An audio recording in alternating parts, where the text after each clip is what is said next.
Hi friends, அஸ்ஸலாமு அலைக்கும். Welcome to my channel. இன்றைக்கி நம்ம சேனலில் பார்க்க போகிறது ஓணம் ஸ்பெஷல் புளி இஞ்சி எப்படி பண்ணலான்னு பார்க்கலாம். இது ரொம்பவே டேஸ்டியாட்டு இருக்கும். சும்மாவே சாப்பிடலாம், அவ்வளோ டேஸ்டியாட்டு இருக்கும். வாங்க எப்படி பண்ணலான்னு பார்க்கலாம்.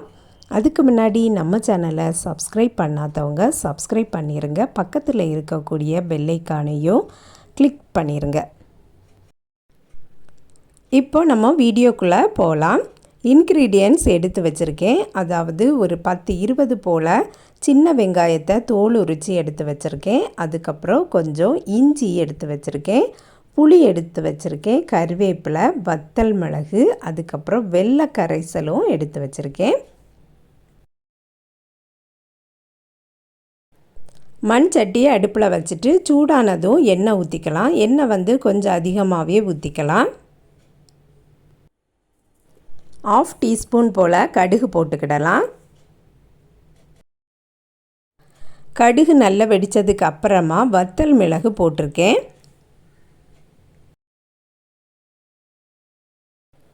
சில பேர் பச்சை மிளகு போடுவாங்க. நான் இந்த ரெசிபிக்கு பச்சை மிளகு போடலை, வத்தல் மிளகு மட்டும்தான் போட்டிருக்கேன்.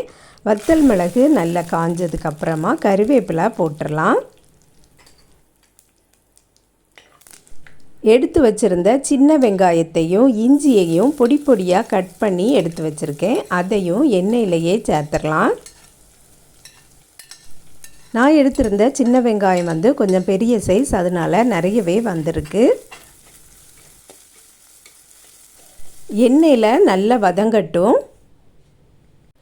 இந்த புளி இஞ்சிக்கு கொஞ்சம் அதிகமாகவே புளி தேவைப்படும். அதனால் நான் புளியை வெந்நீரில் ஊற வச்சு எடுத்து வச்சுருக்கேன். உப்பு போட்டுக்கிடலாம். நல்லா வதங்கினதுக்கு அப்புறமா 1 டேபிள் ஸ்பூன் போல் வத்தல் தூள் ஆட் பண்ணிக்கிடலாம். மஞ்சள் தூள் வேணும்னாலும் ஒரு 1/4 டீஸ்பூன் போடலாம். நான் வத்தல் தூள் மட்டும்தான் போட்டிருக்கேன்.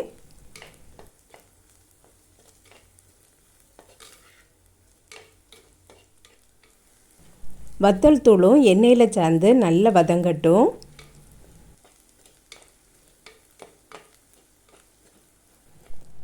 புளி பாருங்கள், நான் இந்த அளவுக்கு கெட்டியாட்டு பிசைஞ்சு வச்சுருக்கேன். இது அவ்வளோத்தையுமே நம்ம சேர்த்துடலாம்.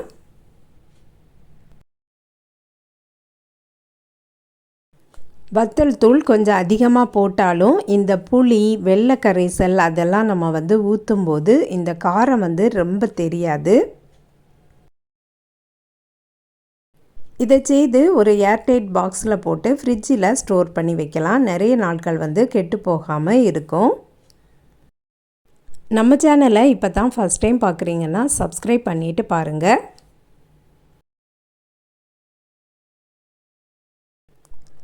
பேலன்ஸ் இருந்த அவ்வளவு புளியையுமே சேர்த்தாச்சு. இனி கொஞ்சமாட்டு தண்ணீர் ஊற்றிக்கலாம்.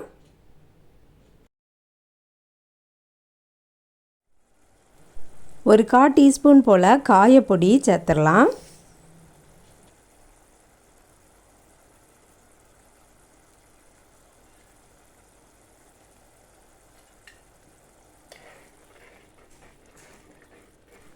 எல்லாம் சேர்ந்து நல்லா மிக்ஸ் ஆகட்டும். உப்பும் செக் பண்ணி பார்த்துக்கிடுங்க. எண்ணெயெல்லாம் நல்லா பிரிஞ்சு வந்துட்டுருக்கு பாருங்கள், கலர்ஃபுல்லாட்டு இருக்குது. நம்ம போட்ட சின்ன வெங்காயம், இஞ்சி எல்லாமே நல்லா வேகட்டும். நல்ல குக்கானதுக்கு அப்புறமா நம்ம எடுத்து வச்சுருந்த வெள்ளை கரைசலையும் சேர்த்துடலாம். வெள்ளை மாட்டு போடுறதா இருந்தாலும் போடலாம். அதில் கல் மண் கிடக்கும் அப்படிங்கிறதுக்காக வேண்டி நான் ஃபில்டர் பண்ணி சேர்த்துருக்கேன். இந்த வெல்லம் போடுறதுனால நல்ல ஒரு டேஸ்டியாக இருக்கும், நல்ல ஸ்பைசியாகவும் இருக்கும், நல்ல புளிப்பாகவும் இருக்கும், அதே சமயம் நல்ல இனிப்பாகவும் இருக்கும்.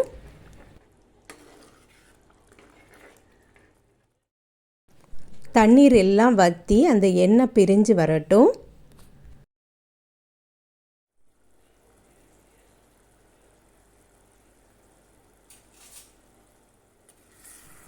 தண்ணிலாம் நல்லா வற்றியாச்சு, எண்ணெயெலாம் சூப்பராக பிரிஞ்சு வந்தாச்சு. இனி நம்ம அடுப்பை ஆஃப் பண்ணிடலாம். பாருங்கள் சூப்பராகட்டே இருக்குது, சாப்பிடவும் நல்ல டேஸ்டியாகட்டே இருக்கும். இது அப்படியே ஆற விட்டுறலாம். ஆறுனதுக்கு அப்புறமா நம்ம வந்து வேற ஒரு பாத்திரத்துக்கு மாற்றிடலாம். இந்த ரெசிப்பியை பிரியாணிக்கு சைடிஷ்ஷாக கூட சாப்பிடலாம், ரொம்ப டேஸ்டியாக இருக்கும். இப்போது நல்ல ஆறியாச்சு. இப்போ வந்து நம்ம வேற ஒரு பாத்திரத்துக்கு மாற்றிடலாம். ஃபஸ்ட்டு இருந்ததை விடவும் கலரும் நல்ல சேஞ்ச் ஆகிருக்கு, நல்ல ட்ரையும் ஆகிருக்கு. நீங்களும் இதை கண்டிப்பாக ட்ரை பண்ணி பாருங்கள் ஃப்ரெண்ட்ஸ். இந்த வீடியோ பிடிச்சிருந்தா லைக் பண்ணுங்கள், ஷேர் பண்ணுங்கள். நம்ம சேனலை இது வரைக்கும் சப்ஸ்கிரைப் பண்ணலைன்னா சப்ஸ்கிரைப் பண்ணிடுங்க. நெக்ஸ்ட் வீடியோவில் வேறு ஒரு ரெசிப்பியில் சந்திக்கிறேன். அஸ்ஸலாமு அலைக்கும்.